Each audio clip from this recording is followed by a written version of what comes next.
একটি ছোট গল্প পাঠ করছি। গল্পের নাম তোমার কপাল ফুল। নতুন বছরের প্রথম সকাল। শহর তখন ঘুম ভাঙেনি পুরোপুরি। হালকা কুয়াশার ভিতর দিয়ে হাঁটছিল রূপ, হাতে সাদা আর লাল রঙের ছোট্ট একটা ফুলের তোড়া। ফুলগুলো সে কিনেছে নীলার জন্য, কুপায় পড়বে বলে। নীলা সবসময় বলতো, ফুল চুলে পড়লে মনটা নাকি অন্যরকম হয়ে যায়। রূপ পুষত, ওটা শুধু ফুল নয়, ওটা নীলার নিজের সঙ্গে নিজের একটা উৎসব।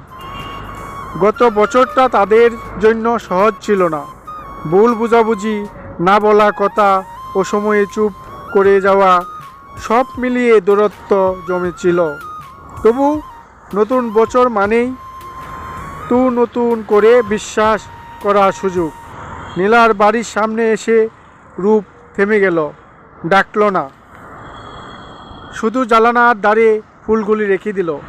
সঙ্গে বাস করা কাগজে লেখা রইল, নতুন বছরে তোমার কোপায় পরাবো ফুল, যেন তোমার হাসি সব ঋতুতেই ফুটে।